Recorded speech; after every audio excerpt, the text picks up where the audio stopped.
Hər vaxtınız xeyir əziz dostlar, dəyərli izləyicilər. Reaksiya TV-də siyasi reaksiyada hamını salamlayıram və öncədən xahiş edirəm ki, yayımımızı bəyənib paylaşasınız ki, daha çox şəxs tərəfindən izlənilsin. Belə ki, dünən dövlət başçısı cənab prezident İlham Əliyevin yerli televiziyalara müsahibəsi, ənənəvi müsahibəsi deyərdim buna. Hər ilin girişində cənab prezident yerli televiziya kanallarına müsahibə verir və dünyada və ölkəmizdə baş verən hadisələrlə bağlı öz mövqeyini nümayiş elətdirir.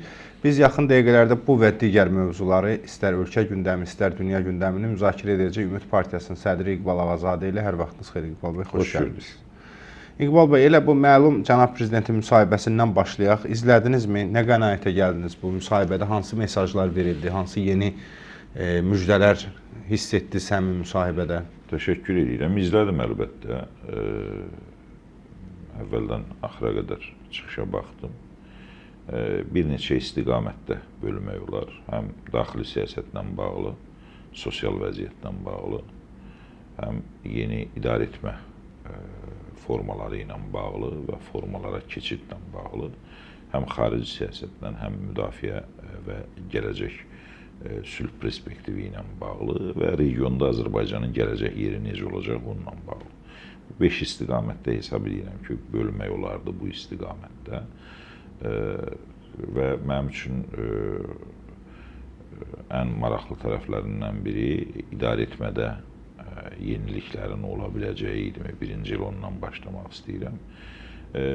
Anonsa bənzər bir mesaj oldu, amma nə zaman olacağını təbii ki, biz bilmirik.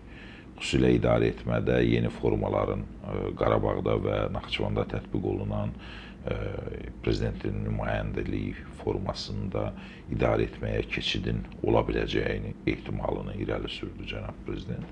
Bildirdi ki, gələcəkdə də bu ola bilər və o idarə etmənin yerli icra hakimiyyəti orqanlarından daha effektli olduğunu işarə etdi. Bu maraqlı idi. Bunun üçün də mütləq konstitusiya islahatlarına ehtiyac var. Bəlkə daha çox açılmadı. Fikirlərini əvvəlcədən demədi, amma ola bilsin ki, bələdiyyənin statusunun artırılması, prezident nümayəndələrinin minimal səlahiyyətlərinin olması, idarə etmədə bələdiyyənin rolunun artırılması, seçkili orqanların, çünki ictimai nəzarətlə bağlı bəzi məqamlara toxundu. İctimai nəzarətin təşkil olunması və heç birimiz dözməməliyik bu məsələyə deyə bir xəbərdarlıq etdi, bir mesaj verdi. Dözməmək üçün də mütləq və mütləq idarə etmə formasında dəyişikliklər olmalıdır ki, artıq gələn seçkilərdə məcburən işləməyən, hesabatını doğru verməyən xalqa öz vəzifəsindən uzaqlaşdırıla bilsin. Yəni, bunlar maraqlı məqamlar idi.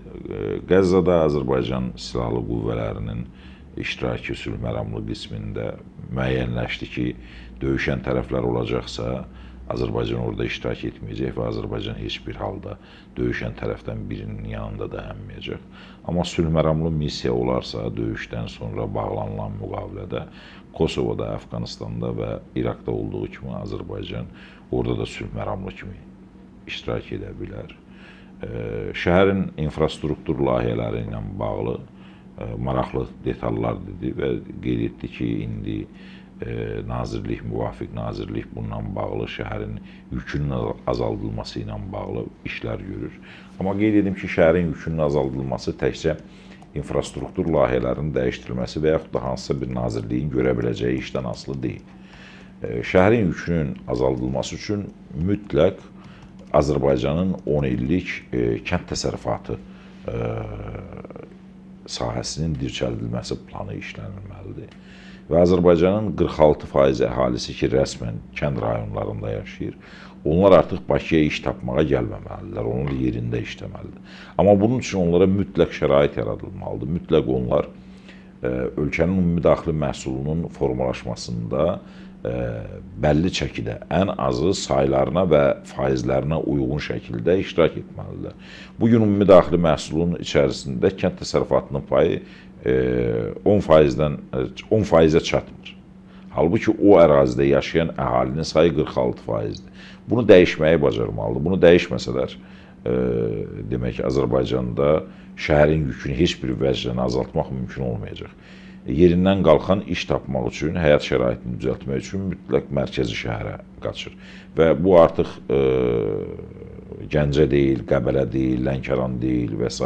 Bu məhz Bakı və Sumqayıtda artıq sıxlıq bu ərazilərdə yaranır və bunun da fəsadları ağır olacaq. Burada nə qədər demək kanalizasiya su sistemini hətta dəyişsələr də, yeniləsələr də o artan miqyasda 5 ildən sonra yenə eyni problemlərlə rastlaşacaq. Çünki urbanizasiya problemləri pozulub, şəhərləşmə prosesi pozulub və kəndlər boşalır. Kəndlərdə yaşayış imkanları azaldıqca insanlar daha yaxşı güzəran təşkil edə biləcək yerlərə, mərkəzə qaçırlar.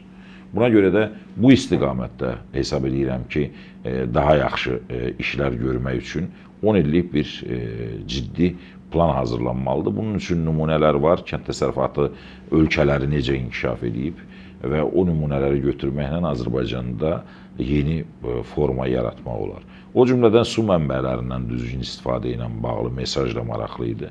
Çünki işğaldan azad olunmuş ərazilərdə artıq torpaqdan elə istifadə etmək lazımdır ki, həm su itkisinə məruz qalmayaq, həm də artıq iri göllər yaradılsın və müasir suvarma sistemləri yaradılsın. Azərbaycanda əksər yerlərdə müasir suvarma sistemləri yoxdur. Hamısı köhnə suvarma sistemləridir və bu da küllü miqdarda su itkisi ilə nəticələnir.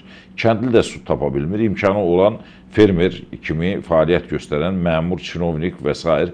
öz sahələrini suvarır, kəndli qalır susuz. Kəndli ona görə də nə əkmir, nə becərmir.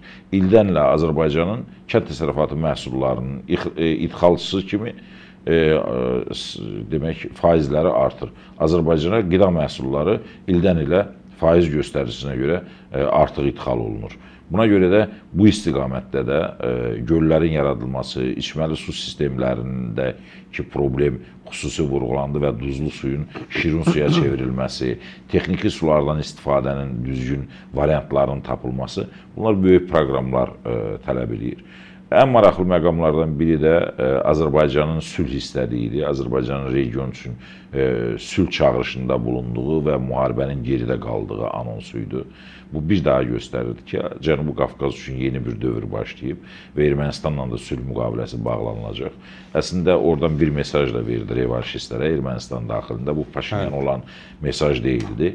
Dedi, böyük faciə ola bilər Ermənistan üçün bu Zəngəzur dəhlizindən imtina və Trumpın adını daşıyan bir layihədə iştirakı ləngitmək.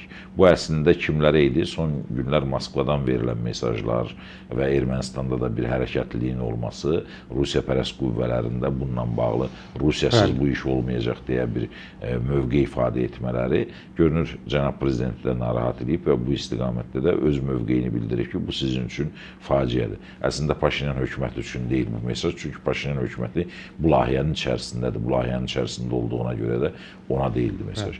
Yəni, öz-özlüyündə bir sıra verilən mesajlar pozitiv mesajlar idi və ölkə üçün nələr olacaq, necə olacaq, onları düşünməliyik. Ən başlıcası, hesab edirəm ki, prezident kütləvi informasiya vasitələrinə, o cümlədən sizlərə də şamil olunur bu, siz aylıq monitorinqlər keçirtməlisiniz. Sosial şəbəkələrin imkanlarından indi qapı-qapı düşüb gəzməyə də ehtiyac yoxdur. Suallar qoyasınız vətəndaşlara, girsinlər ayda orada. Bu ay sizi ən çox hansı problem narahat edib? Problemləri sadalayırsınız. 1, 2, 5, 10 faiz göstərisinə görə o cəmiyyətə açıqlanır ki, bu ay bizi işıq, qaz, su, nə bilim, elektrik, maaşların azlığı, qida sektorunda çatışmazlıq və yaxud da nələr narahat edib. Və bunlar da bu ayda bir dəfə keçirilən sorğularda ayın əvvəlində qoyulur, ayın sonunda mətbuata açıqlanır. Kütləvi informasiya vasitələri həm də bundan ötürüdür. Sosial şəbəkə vasitəsindən keçirir. İnsanlar iştirak edir, deyir, məni nə narahatlıyıb. Orada şərhə, orada problemə ehtiyac yoxdur. Sualdır, sadəcə iştirak edib mövqeyini bildirirsin. Və o artıq prezidentə informasiya çatdıran tərəflər artıq buradan görəcək ki, bu ay vətəndaşı ən çox hansı sorğuda iştirak edib. 2000 adam, 5000 adam, 10.000 adam faiz göstəricisi ilə bunu böləcəklər və siz biləcəksiniz ki, bu ay vətəndaşı ən çox nə narahatlayıb? O artıq prezidentin diqqətinə çatdırılacaq ki, bax, vətəndaşı bu ay bu problem daha çox narahat Yeri edir. gəlmişkən qeyd edeyim ki, biz də bu məsələ ilə bağlı iştirak edəcəyik. Bizim sosial şəbəkələrdə yarım milyonluq olan səhifələrimizdə belə bir sorğular başlayır. Sorğular başlayın. Yanvar ayında əvvəldən qoyun 10 dənə sual. Sizi hansı problem daha çox narahat edir? O sualların hamısını qoyun. Sonra da əməkdaşlıq etdiyiniz və ya əməkdaşlıq etdiyiniz hökumət nümayəndələrinə də, o cümlədən mətbuata da bunu təqdim edə bilərsiniz ki, bax, cənab prezident çıxışında ilin əvvəlində dedi ki, heç birimiz dözməməliyik. Sizinlə qeyd edeyim ki, İqbal bəy, biz əməkdaşlıq eləmirik, heç bizimlə əməkdaşlıq da eləmirlər, maniyə törədirlər, mane olurlar ki, nəinki əməkdaşlıq eləyirlər. Yəni bunu da açıq demək lazımdır. Yəni nə qədər o da yeni bir şeydir. O da yeni bir şeydir. Amma hər halda əməkdaşlıq üçün qapılar həmişə açıq olmalıdır. Çünki biz barışın və həmrəyliyin nəticəsində o boyda qələbəni əldə edə bilmişik və bundan sonra konfrontasiyaya getməyə ehtiyac yox. İqbal bəy, üzr istəyirəm, sizə elə bir sual verim, siz müxalifət liderlərindən birisiniz. Bax, deyək ki, biz bunları elədik, bu problemləri işıqlandırdıq. Sizcə bizə hakimiyyətin digər dairələrindən təzyiqlər olmayacaq ki, mən təcrübəmdən bu sualı Hər şey ola bilər. Onu da yaza bilirsiniz, onu da yazın ki, bizə təzyiq edirlər. Biz bu problemləri deyirik ki, bax, bu ay vətəndaşı bu problemi narahat edib. Gələn ay o birisi narahat edib. Vətəndaş probleminə görə bizim başımıza açmadıqları oyun vətəndaş probleminə görə sizə bunu deyirlərsə, siz də həmin cənab prezident deyir, axı biz hamımız dözməməliyik. Biz də bu yolda problemi göstəririk ki, bu problemdir. Bəli. Vətəndaşı bu narahat edir, vətəndaş bu narahatçılığını ifadə edir ki, məni bu problem narahat edib. Siz ilin sonunda keçirilən 12 rəy sorğusunun hamısına görə vətəndaşı ən çox nələr narahat edir? Sosial problemmi, ərzaq məsələsimi, işsizlikmi, kommunal xərclərmi, digərlərmi və s. və s. Hamısı üst-üstə gəlib faizi ilə bölüb çıxardacaqsınız ki, bax, ölkə vətəndaşlarının 30%-i işsizlikdən, 5%-i tıxacdan, 15%-i başqa problemdən, 3%-i başqa problemdən narahat. Bunu da təqdim edəcəksiniz ilin sonunda. Ay təqdim edir də, il ərzində də təqdim edəcəksiniz. Əziz dostlar, dəyərli izləyicilər, verilişimiz davam edir. Yayımı bəyənib paylaşmanızı xahiş edirəm və elə İqbal bəyin təklifi ilə siz də öz problemlərinizi elə indi canlı chat bölümündə, eləcə də videonun aşağısında rəy bölümündə yaza bilərsiniz. Deməli, Venezuelanın ələ keçirilərək ölkədən çıxarılan prezidenti Nicolas Maduro'nun oğlu parlamentin üzvü Nicolas Maduro qeyri atası haqqında danışıb. O atası ilə bağlı baş verənlər haqqında danışarkən bildirib ki, dövlət başçısının oğurlanması xarici qüvvələrə tabe olmaqdan imtina edən bütün ölkələrin təhlükəsizliyinə təhdid yaradır. Əgər biz dövlət başçısının oğurlanmasını normal hala çevirsək, heç bir ölkə təhlükəsizlikdə olmayacaq. Bugün Venezueladır, sabah tabe olmayan istənilən ölkə ola bilər, oğlu bildirib. Daha sonra o atasına müraciət edib, sən ailəmizdə hər kəsi güclü insanlara çevirdin. Biz buradayıq və sən qaydana qədər öz vəzifəmizi yerinə yetiririk. Ölkə etibarlı əllərdədir, ata. Biz tezliklə burada Venezuelada səninlə qucaqlaşacaq, sən də oğlanlarınla görəcəksən Siliya. Nicolas Maduro qeyra deyib. İqbal bəy, gəlin elə Venezueladan davam edək. Doğrudan da yanvarın 3-ü baş verən bu hadisə dünyanı ikiyə böldü. Müxtəlif fikirlər var, bir neçə, elə bil dünya ikiyə bölünüb. Maduro'nun həbs olunmasını təqdir edənlər var və həm də ciddi tənqid edənlər var. Siz necə düşünürsünüz? Və bir yazınızı da oxumuşdunuz. Əvvəlcə bu suala cavab tapmaq lazımdır ki, dünya bütün problemlərə hüquq müstəvisindən yanaşır, siyasi müstəvidən. Dünya uzun müddətdə unudub ki, hüquqi müstəvidə problemlərin həllinə yanaşmaq nə deməkdir? Bütün dövrlərin hamısında, xüsusilə bizim rast gəldiyimiz, bütün proseslərə və problemlərə siyasi cəhətdən yanaşıblar. Siyasi yanaşmada bunlar normaldır. Hüquqi yanaşma olmuş olsaydı, buna anormal hesab edərdi. Çünki Maduro'nun həbs olunması üçün iki yol var idi. Ya Birləşmiş Millətlər Təşkilatı bundan bağlı qərar çıxartmalı idi, ya da beynəlxalq məhkəmə bununla bağlı qərar verməli idi. Və onu da konkret həvalə etməli idi. Hansı ölkəyə həbs? Ya hansı ölkəyə, ya harda rast gəldin ona və yaxud da qurumlara və s. Birləşmiş koalisiyaya və s. və s. Bunların heç biri yoxdur. Bunların olmamasının tək səbəbi var. Dünyada heç bir problemə hüquqi həll yolu ilə yanaşılmıyor. elə yaşadığımız və 2023-cü ilin sentyabrına qədər davam edən Ermənistan-Azərbaycan münaqişəsinə heç vaxt hüquqi müstəvidə yanaşılmayıb. Bizə torpağınızı güzəştə gedin də deyiblər, ikinci erməni dövləti də yaratsın, referendumda keçirin və s. və s. Bugün Abxaziya və Osetiya eyni şeydir, bugün Moldova eyni şeydir. Dünyanın müxtəlif yerlərində eyni problemlər var. Və ATƏT-in Minsk qrupunda təmsil olunan 3 ölkə, dünyanın 3 aparıcı ölkəsi, Avropa Birliyindən olan Amerika Birləşmiş Ştatları və Rusiya bu problemə hüquqi yanaşmırdılar. Hər dəfə öz maraqları, hansı maraqları tələb edirdisə, o çərçivədən yanaşırdılar. Buna görə də Maduronun uğurlanmasında, aparılmasında hüquq axtarmaq lazım deyil. Siyasi maraq axtarmaq lazım. Siyasətdirmi? Bəli, belədir. Siyasət belədir. Güclüsən, Maduro maraqlarına ziyan vurur, fikri aparır. Yenə deyirəm, dünya hüquqla idarə olunmuş olsaydı, başqa məsələ idi və bunun cavabı da ayrı idi və Maduronun aparılması hüquqsuz. Sabah Putin də gəlib Paşinyan apara bilər iyun seçkilərini.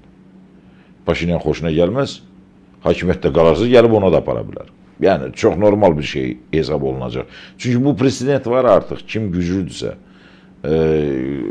addımlar atır. Buna görə də dünyaya biraz başqa yerdən baxmaq lazımdır. Dünya ədalət dünyası deyil, təəssüflər olsun ki. Hüquq dünyası deyil, güc müstəvisində həll olunur hər şey. Və buna görə də Maduronun həbsində və ölkəsindən oğurlanıb aparılmasında qeyri-adi heç nə görmürəm. Və birinci halda deyil bu. Ona görə də bu məsələlərdə sonuca baxmaq lazımdır. Hə, nəticələr təhlil olunarsa, niyə Maduro gəldi, bu günə düşdü? Bu başqa şeydir. Maduronun bu günə düşməyinin səbəbi əvvəla Maduro öz çevrəsi tərəfindən satılmışdı. Və bunu açıq demək lazımdır ki, vitse-prezident və şəhər meri, Karakasın şəhər meri Rodriguezlər, onlar əməkdaşlıq etmişdi. Və bütün silahlı qüvvələrdə, filanda, hamısı da hazırlıqlı vəziyyətdə gözləyirdi bu məsələləri. Ona görə də içəridən hazırlanan, xalqa söykənməyən, seçkiləri saxtalaşdıran bir rejim kimi içəridə də dəstək olmadı, hakimiyyətə də parçalanmış vəziyyətdə idi. Amerika Birləşmiş Ştatları ilə də bu istiqamətdə yumuşaq ifadə etsəm, zarafat etməyə dəyməz. Və indi oğlunun məktubunu oxudunuz. Məktubu deyil, parlamentdəki çıxışını dediniz. Çox demək, optimist çıxış edib. Çox optimist çıxış edib.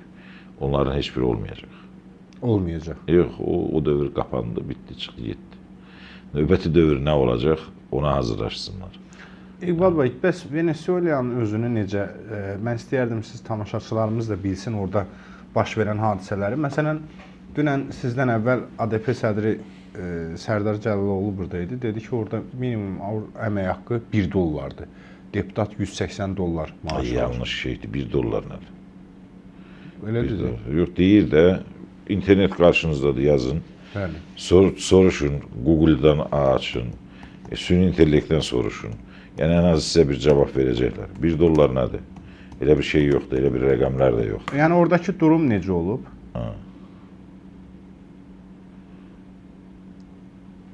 Yəni, durum ürək açan deyil, iqtisadi cəhətdən də ürək açan deyil, siyasi cəhətdən də ürək açan deyil və faktik olaraq uzun müddətdə iqtisadi sanksiyalar tətbiq olunması ölkənin neft sektorunda çöktürüb. Neft sektorunda da elə bir ciddi irəliləyiş yoxdur. Baxmayaraq ki, dünyanın bir nömrəli bugün neft ehtiyatlarına malik ölkəsi hesab olunur. Və əslində bu enerji daşıyıcıları uğrunda böyük bir mübarizədir. Və Amerika Birləşmiş Ştatları bu istiqamətdə güclü olaraq o enerji resurslarını ələ keçirir. Onlardan biri də Rusiyadır, tutaq ki, Rusiya ətrafında da baş verəcək proseslər eyni dərəcədə davam edəcək. Çünki Rusiyanın da dünyanın ən zəngin ölkələrindən biridir, xammal ehtiyatına malik ölkələrindən biridir və Rusiyanın da buna oxşar talihlər gözləyə bilər. Ya qəflətən yatar durmaz və yaxud da başına bir iş gələr. Və Rusiya hakimiyyəti yeni dövrdə Amerikanlıların yanında dayanan bir hakimiyyət olacaq. Bu dünyanın gedişidir, bugün belə idarə olunur dünya, təəssüflər olsun ki. Buna görə də içəridə hansı səbəblər nə olmağı o Maduranın ziyanına olan tərəflər idi və ondan da istifadə olundu. İçəridə normal vəziyyət yaratmış olsaydı, heç bir dövlət hətta nə qədər güclü olsa belə gəlib onun rəhbərini oğruyub aparmağa cəsarət etməzdi. Amma içəridə də insanlar bezmişdi, hamı canının boğazına yığılmışdı. Siz onun seçkilərdən sonra insanların üzərindən hərbi maşınlarla keçdiyinin şahidi olmuşsunuz. İqbal bəy, üzr istəyirəm, bu məsələnin rəsmi statistikanı deyim. Rəsmi statistikaya görə minimum aylıq əmək haqqı 130 Venesuela bolivarı səviyyəsindədir. Əsas maaş, sosial bonuslar ayrı hesablanır. Bu məbləğ 200-dən az və dollara çevrilir və bu çox vaxt rəsmi məzənni ilə 1-3 dollar arasında olduğu bildirilir. Yəni düz deyilmiş, 1-3 dollar. Nədir? Minimum əmək haqqı? Bəli. Yəni, bilirsiniz, ölkə daxilində dolların işləmə mexanizmi var. Onu dollarla təkcə ölçməyə heç nə, yəni ölçmürlər. Orada siz onda neftin qiymətinə baxın, siz onda benzinin qiymətinə baxın, siz onda çörəyin qiymətinə baxın. Görün 1 dollara nə sığışır, nə sığışmır. Deməli orada ucuz imiş da, yəni. Ucuzluq deyil, insan təkcə yemək üçün deyil axı, insan təkcə hətta yaxşı yaşamaq üçün də deyil. Qəddafinin hökumətində insanlar digər ərəb ölkələrindən nisbətdə daha yaxşı yaşayırdı. Bəli. İnsan yaşamaq üçün deyil, daha doğrusu insan təkcə ərzaqla deyil onun yaşayışı. Mədə üçün deyil, insan biraz da mənəvidir, insan biraz da azadlıqdır, filandır. Bunların heç biri olmayanda istəyirsən nə olursan ol, xeyri yoxdur. Amma yenə deyirəm, o müqayisə yanlışdır ki, 130 Venesuela pulunu, bəli, bolivarını dollara nisbəti ilə ölçüb qiymətləndirmək. Çünki münasibətlər sistemində ümumiyyətlə dolları daxili bazara buraxmırdılar. Ondan niyə ölçürsünüz ki, ondan ölçmək doğru deyil. Əziz dostlar, dəyərli izləyicilər, verilişimiz davam edir və İqbal bəyə suallarımı yenə ünvanlayıram. Sizdən də xahiş edirəm, öz mövqeyinizi yazın. İqbal bəy, İrana gələk. İranda nə baş verir? İran da eyni prosesi yaşayır. İnsanların sosial vəziyyəti ağırdır. Teokratik rejim problemlərini həll etmir. Azadlıq yoxdur, haqları yoxdur. İnsan kimi yaşamaq istəyirlər. Bu qədər. Və o olmayanda hər xırda hadisə bu cür qarşı durmaya gətirəcək. Və İranla bağlı Trump'ın da mövqeyi biraz da əlavə stimulu hesab elədilər, verir, amma biraz da orada yanılırlar. Çünki İran daxilində həmişə belə bir şey var. Xarici güclərin ayağa qalxması İrana qarşı daxildə qüvvələri sanki birləşdirmiş kimi görünür. Onu biraz buraxmaq lazımdır zamana, buraxmaq lazımdır prosesləri öz axarına. Xamneyi qaçacağı ilə bağlı yanlış bir şeydir. Həmişəki ilə bağlı, həmişəkindən daha yumuşaq mövqe ifadə etdi. İstər Xamneyi, istər Pezeşkiyan çox yumuşaq mövqe ifadə etdilər. Xarici qüvvələrlə bağlılığı inkar etdilər. Qalan hamısını dedilər ki, oturub danışmalıyıq, problemlər var və s. Möhtəkirlər var ortada, pulun dəyərdən düşməsi üçün çalışanlar var və s. Hər halda hamı dünyanın hara getdiyini də, ölkəsinin də vəziyyətinin necə olduğu barədə kifayət qədər məlumatlara malikdir. Və İranda bu mərhələ hələ başlanğıc mərhələsidir, hələ son mərhələ deyil. Nə qədər çəkər?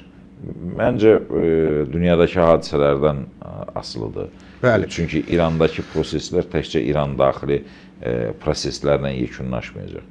Görək, yaxın şərqdə İsrailin rolu nə qədər olacaq, Amerika Birləşmiş Ştatlarının verdiyi mesajlar nə dərəcədə həqiqətə çevriləcək, Avropa Birliyinin reaksiyası, Çinin reaksiyası, bunlar olduqca maraqlıdır. İqbal bəy, deməli, yenə də Şahın oğlu Reza Pəhləvi fəallaşıb, aktivləşib və özünü İranın lideri kimi təqdim edir. Onun, sizcə, əgər rejim dəyişikliyi baş verərsə, onun İrana dönməsi, hakimiyyətə yiyələnməsi nə dərəcədə realdır? Mümkün olmayacaq belə şeylər yoxdur, o da mümkündür. Amma daxildə qəbul edəcəklərmi? Özəlliklə Azərbaycan tərəfi 40 milyona yaxın insan. Bu proseslərdə Azərbaycanlılar yoxdur. Azərbaycanlılar hələ bunu İran daxili məsələnin içərisində fars problemi hesab edirlər.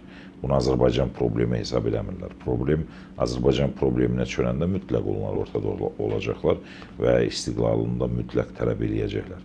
Necə nəticələnəcək, nə olacaq, o da zamanın göstəricisidir. Ətraf dəstəkdən də çox şey asılıdır. Özəlliklə Azərbaycan və Türkiyədən çox şey asılıdır bu istiqamət. Elə bax, o sualı vermək istəyirdim ki, bax, əgər gedişat o istiqamətə tərəf gedərsə ki, Güney Azərbaycan istiqlalını elan etmək, əldə etmək, Azərbaycan və Türkiyə burada buna hazırdırmı və necə töhfə verməlidir prosesə?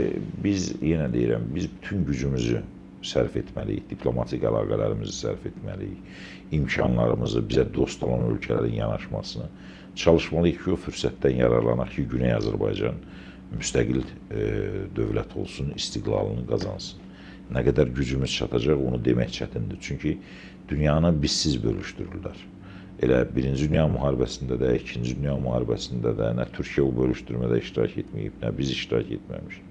Sabah ən yaxın qonşuluqda maraqlarımız olan yerdə dünya yenidən bölüşdürüləcəksə, bizim sözümüz eşidiləcəkmi və yaxud da əlaqələrimiz yetərli olacaqmı, bizim gücümüz çatacaqmı, güneydəkilərin maraqlarını müdafiə edək, dayanmadan çalışmalıyıq. Dayanmadan mübarizə aparmalıyıq. Özəlliklə Türkiyə bu istiqamətdə çox ciddi çaba göstərməlidir. Yeri gəlmişkən, bu günlərdə Amerika nümayəndə heyəti Bakıya gəlmişdi və cənab prezidentlə görüşdü. Bax, bu görüşü necə şərh edirsiniz? Hadisələrlə bir əlaqəsi ola bilərmi? Hər şey ola bilər. O bağlı qapı arxasında gedən danışıqlar idi. Sonra Müdafiə Nazirliyi ilə görüşdü. Bəli. Detalları bilmədən Nostradamusluq etmək istəmirəm.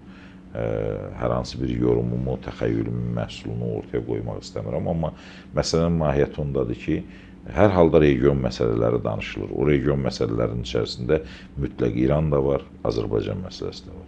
Və mən əminəm ki, prezident hiss etsə zərrə qədər, duysa ki, Güney ilə bağlı hansısa bir pozitiv bir addım atmaq mümkündür, mütləq o yerdən yapışacaq. Təbii ki. Çox sağ olun İqbal bəy, təşəkkür edirəm sizə. Əziz dostlar, dəyərli izləyicilər, daha bir buraxılışımızın sonuna gəldik. Sizdən yayımı bəyənib paylaşmağı və öz mövqeyinizdə yazmağı xahiş edirəm. Sağlıqla qalın.